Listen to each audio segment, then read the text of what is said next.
Cheguei a uma conclusão desconfortável, depois de 40 anos no ramo de imóveis.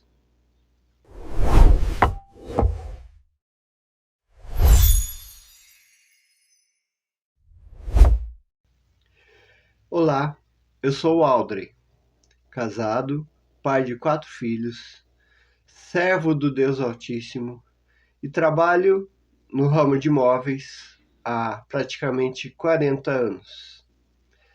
E nesse vídeo de hoje eu vou falar um pouquinho da minha história para você. Como é que eu entrei nesse ramo moveleiro? Como é que foi meu primeiro contato com a profissão? Isso foi lá no ano de 1987. Eu não tinha sonho de trabalhar com marcenaria, não tinha sonho de fazer móveis. Nunca sonhei em ter uma fábrica de móveis, mas eu sempre acompanhei meu pai. Ele fazia as coisas em casa, ele tinha suas ferramentas, gostava de fazer as coisas, gostava de trabalhar com artesanato, gostava de criar. E eu herdei isso dele. No ano de 1987, com 15 anos, me surgiu a oportunidade de trabalhar com um marceneiro. Ele trabalhava de forma totalmente artesanal. O espaço onde ele trabalhava era minúsculo. Pense um quarto pequeno, que mal cabe uma cama de solteiro. Era o espaço que ele tinha.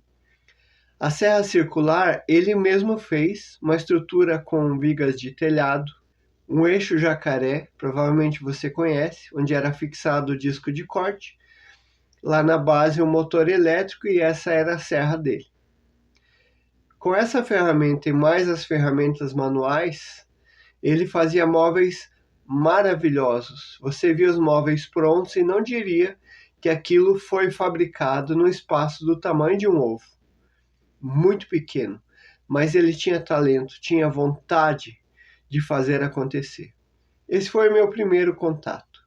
Eu estava iniciando minha vida profissional e surgiu a oportunidade. Eu fui lá, gostei, como se diz no popular, provei o ar da serra e estou nesse ramo até hoje. Mas todo mundo tem seus altos e baixos. Eu, por exemplo, numa história mais recente, eu tive a minha própria marcenaria em casa. Aquilo que a gente chama carinhosamente de fundo de quintal. Atendia meus clientes, fazia projeto, fazia o móvel em si, fabricava, instalava, fazia o pós-venda. Assistência técnica foram pouquíssimas, porque a gente sempre preza pela qualidade.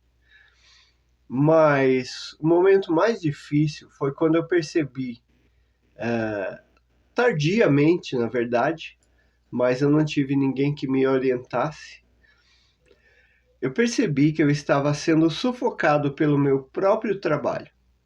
Eu vou explicar.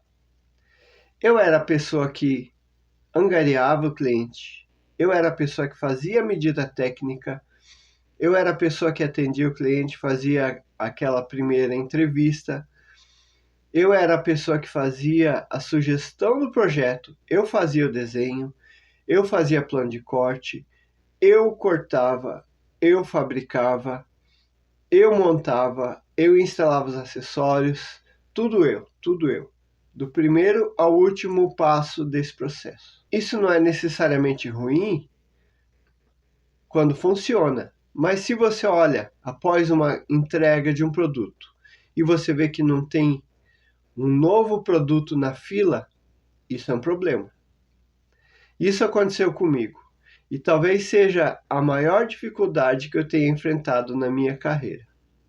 Com isso, você deve estar pensando, você teve vontade de desistir? Eu não tive vontade, eu desisti. Eu abri mão de ter o meu negócio e voltei a trabalhar como empregado. Talvez se eu tivesse a experiência que eu tenho hoje, a visão que eu tenho hoje, eu teria agido diferente. Hoje eu vejo que existem muitas alternativas. E esse é um dos motivos pelos quais eu iniciei esse canal do YouTube, para poder ajudar marceneiros como você a ter uma atitude diferente que vai trazer melhores resultados e vai poder fazer com que o seu trabalho traga a recompensa que você merece. Na grande maioria, os marceneiros sabem fazer, são muito habilidosos, muito talentosos, muito cuidadosos com o produto, mas falta o lado empreendedor, falta a experiência de fazer uma empresa funcionar. Uma experiência que retrata bem esses momentos de dificuldade foi talvez o primeiro móvel que eu fiz sozinho, ou um dos primeiros. Nessa época eu era solteiro ainda. Esse móvel foi feito na garagem da casa do meu pai. Era um balcão comercial revestido com fórmica. E eu, por inexperiência, o valor que eu cobrei desse móvel não me dava lucro. Na verdade, aconteceu algo que foi bastante frustrante na época. Como eu não tinha sobra desse dinheiro, dessa venda, eu estava ali trabalhando, aplicando a fórmica e por algum motivo a lata de cola caiu no chão. Ela estava quase cheia e eu perdi quase todo o conteúdo. E eu não tinha dinheiro para comprar outra lata de cola. Eu literalmente chorei, porque eu pensei, como é que eu vou honrar minha palavra? Como é que eu vou cumprir aquilo que foi combinado? Se eu não tenho cola, não posso aplicar fórmica. Se eu não aplicar a fórmica, não termino o móvel. E foi uma experiência muito triste. Eu lembro que, com a própria espátula, eu fui ali juntando a cola do chão, misturada com areia, com serragem, do jeito que deu, porque se eu não fizesse aquilo, eu não ia poder terminar o móvel. Eu não pensei, talvez, conversar com meu cliente, no caso, explicar a situação e pedir mais dinheiro. Não pensei em pedir dinheiro para o meu pai, só entrei em pânico. Foi uma situação muito frustrante. Tanto que eu lembro disso até hoje. Só que é mais ou menos como o perdão. O perdão é diferente de amnésia. Você não esquece, mas a cicatriz fica. Eu superei isso totalmente, mas a experiência marcou para mim. Esse talvez foi o maior problema que eu enfrentei na marcenaria, que nem é uma coisa tão grande, mas na época para mim foi uma experiência muito forte. Talvez você pudesse perguntar, Audrey, você escolheu a marcenaria ou ela te escolheu? Eu não tenho essa resposta, mas o que eu posso dizer para você foi o seguinte: eu não me arrependo de ter trabalhado a minha vida toda, até o dia de hoje, no ramo moveleiro. Eu tenho uma certa influência do lado artístico. Eu gosto de desenho, gosto de criar coisas, gosto de fabricar coisas. E hoje eu olho para trás e vejo que eu construí muita coisa interessante. O móvel que mais me marcou em toda a minha carreira não foi necessariamente uma fabricação, na verdade foi uma restauração. Um móvel que na época tinha já 40, 50 anos, um móvel de embuia, madeira maciça. Já era um móvel velho.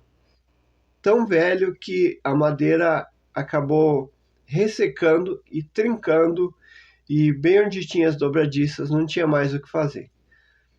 Mas eu, sempre curioso, sempre de boa vontade e sempre querendo achar uma solução para os problemas, eu cortei a parte danificada, fiz um enxerto com madeira natural, moldei novamente nas curvas porque ele era todo arredondado.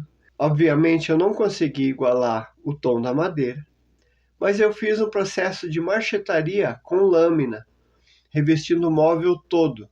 E ele, que era um móvel escuro de embuia, passou a ser um móvel de marfim, que era o que estava na moda na época. Nas portas tinha um detalhe com marfim e embuia, tudo feito com lâmina, tudo processo manual, totalmente artesanal, inclusive o acabamento foi feito com seladora, mas feito na boneca, de forma totalmente artesanal. E esse foi talvez o móvel que mais marcou a minha carreira, porque eu peguei algo que estava fadado a virar lixo, entulho no meio da rua, ou talvez até abastecer um fogão a lenha, e voltou a ser um móvel admirável. Eu ainda tenho muitas histórias para te contar, mas por enquanto vamos encerrar por aqui. Eu quero muito contar com a sua atenção nos próximos vídeos. No próximo vídeo eu vou falar sobre mudança de mentalidade, mudança de mindset. Como é que você pode fazer no seu dia a dia com aquilo que você já tem para melhorar o seu processo de fabricação, de atendimento, enfim, fazer o seu negócio funcionar de uma forma que você tenha bons resultados com o mesmo esforço ou talvez até menos. Isso é possível. Por isso eu te peço, se você gostou desse conteúdo, se inscreva nesse canal, é de graça. Marca o sininho para você receber as notificações sempre que tiver um vídeo novo. Eu aguardo você no próximo vídeo.